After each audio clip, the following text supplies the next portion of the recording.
Teilhard de Chardin's masterwork, The Human Phenomenon, focuses on one subject, humanity, as situated in an evolving universe. This presentation is inspired by and builds upon Teilhard's essential vision. The first English translation of the book was published in the 1950s under the title The Phenomenon of Man. A new translation from the original French by Sarah Appleton Weber included stylistic and substantive corrections and was published in 2021 under the corrected title The Human Phenomenon. Early in the book, Teilhard notes that there is no such thing as a pure fact. All experience, he says, as soon as we attempt to formulate it, is inevitably caught up in a system of hypotheses. Teilhard calls this system of hypotheses an aura of subjective observation. The aura might remain unnoticed within a limited field of observation, but in the case of a vision that extends to the whole, our web of presuppositions, colors, and constrains what we can see. Another way of saying this is that when we attempt to look at the ultimate big picture, we are inevitably telling ourselves a story. And the story we tell will determine how we see, what we will do, and how we will do it. Teilhard's The Human Phenomenon is his attempt to craft a story of the whole of cosmic and terrestrial evolution in all its dimensions, spiritual as well as scientific. To understand humanity's unique position in the cosmos, we will first look into the distant past of life's origins, and then trace the unfolding of life up to the present, and finally try to glimpse into the future. Paraphrasing and expanding upon Teilhard's vision, we will look at the story in distinct phases or chapters, each covering a given span of cosmic time and cosmogenesis. The first chapter starts with what a lot of people call the Big Bang. I prefer to call it the original yes. In this presentation, the building blocks of evolution are represented by simple geometrical symbols, representing realities from subatomic particles up to the human. The magenta dots within each element represent what Teilhard called the inner, or the within, or consciousness. The black curve represents the increasing physical complexity of the universe through the course of cosmic evolution. The parallel magenta curve represents the increasing complexity of the within, a dimension of cosmic evolution that is fully as real as the increase of physical complexity. As Appleton Weber says in the introduction to her translation of The Human Phenomenon, our primary purpose in reading Teilhard must be to translate ourselves, the readers, to translate ourselves through the vision of the book, to translate ourselves so that in passing through the sequence of cosmogenesis, biogenesis, and noogenesis, our vision may be transformed into what it must be in order for us not simply to survive, but to be fully alive. And so we begin with the universe in its earliest stages. Nothing in the universe is static. As Teilhard puts it, the universe is a mass in transformation, giving rise to ever more complex forms. This applies not only to its individual parts, but to the universe itself. A collective reality is more than the sum total of its parts. It has a mysterious unity and active power in itself, a birth, an unfolding, and a passing into something new. We are a part of this story. This is our story, and it's only just begun. If we know how to look at the universe, we see ourselves everywhere we look. And if we know how to look at ourselves, we see all the stuff of the universe in ourselves. To grasp Teilhard's vision, we must go beyond the dualism of so much of modern Western thought, which claims that matter and consciousness are completely separate from one another, or, even worse, that only matter exists and consciousness is an illusion. We can call this the materialist superstition. With Teilhard, instead of dualism, we speak instead of an evolutionary monism, meaning that the series of emergences toward greater complexity involves matter and consciousness, the without and the within, or the inner. The materialist superstition looks only at the without and does not even recognize the existence of a within. From that point of view, the direction of the universe, if there is a direction, is governed primarily by the second law of thermodynamics. This law states that in any operation that issues in an increase of physical complexity, some portion of the available physical energy in the universe is rendered no longer usable. In other words, a certain portion of the available physical energy is effectively lost. This is the definition of entropy, which is the measure of disorder in the universe. And the materialist doctrine says that the tendency of the universe is toward maximum entropy. Maximum entropy is achieved by a distribution that exhibits the highest probable randomness, which is the opposite of organized complexity. Entropy seems to tell us, Teilhard says, that the destiny of the universe is a reversion into ultimate dispersal.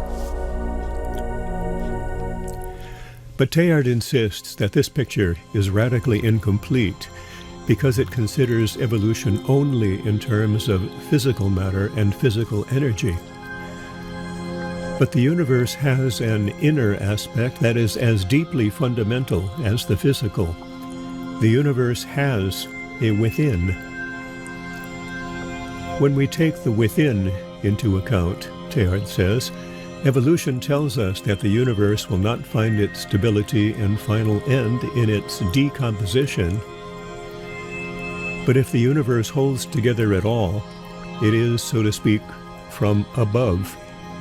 Something is drawing our universe not only toward greater complexity, but also toward ever greater consciousness. The materialist superstition does acknowledge physical processes of increasing complexity, but considered only in terms of their physical aspect. But Teilhard insists that what we really see before us is a process of increasing complexity consciousness. What is characteristic of mineral species, like rocks, Teilhard says, is that they are closed in on themselves. They can grow and expand only by sticking to one another and linking together atom to atom, without fundamentally combining or uniting. In this way, regular groupings are born whose composition may be highly advanced, yet does not exhibit any centered unity. There is simply a juxtaposition of relatively uncomplicated atoms, or groupings of atoms, in a geometrical lattice. And so, possibly, a physicist and geologist can do their work while considering only the without, perhaps even denying that there is anything else. But the biophysicist and microbiologist working on the border between physics and biology have reason to wonder about the implications of the spontaneity exhibited by even the most primitive virus and bacteria. The botanist finds it difficult to assume that there is no interiority in plants.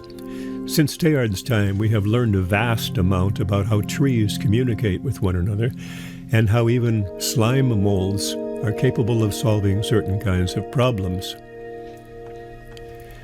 And the within becomes impossible to ignore for those who study seriously the behavior of insects and animals. And finally, of course, the within is completely impossible to deny when we reach the level of the human. Each of us directly experiences the within, and even the act of denying consciousness would be an act of consciousness. Obviously, the within of elemental matter and the within of a human are not identical. For just as there is an evolution of the without, there is also a continual evolution of the within. So what is the energy that drives this continual evolution? To understand energy in relation to the within and the without, Teilhard identifies two components of energy. First, what he calls tangential energy. This is the external aspect of energy, which links each element with all other elements on the same level of complexity. Tangential energy, which is also to say physical energy, causes elements to group together, to interact, to affect one another in terms of physical laws. But physical interactions are only one dimension of cosmogenesis.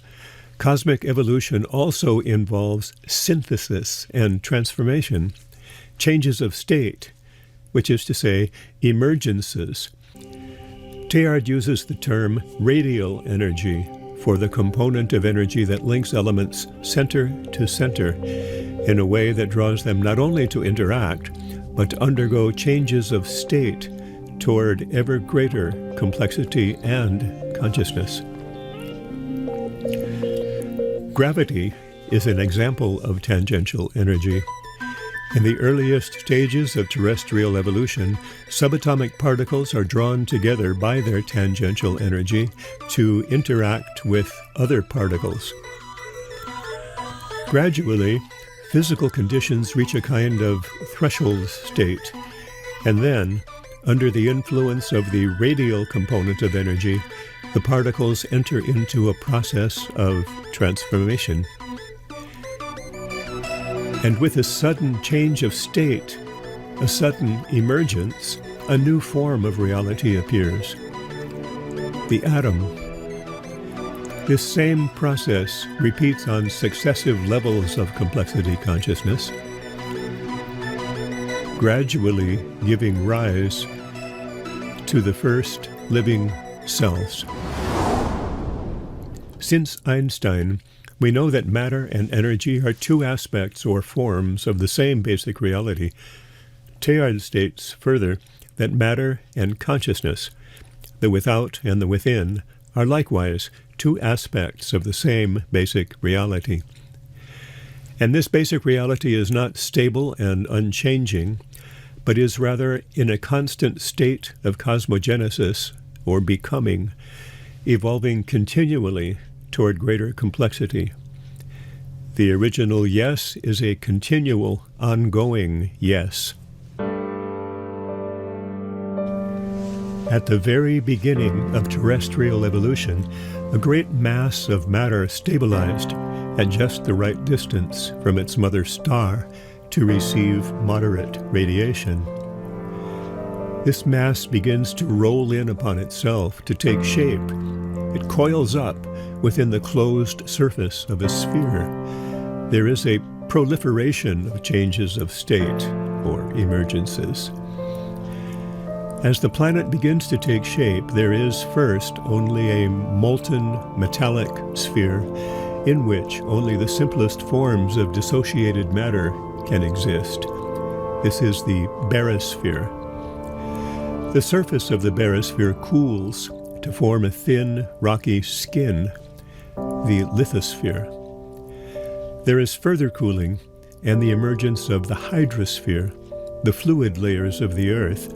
Here, water, ammonia, and carbon dioxide gradually combine and group themselves in long chains around the carbon atom, forming ever larger and more complex combinations. Something is about to burst out upon the early Earth, and this something is life.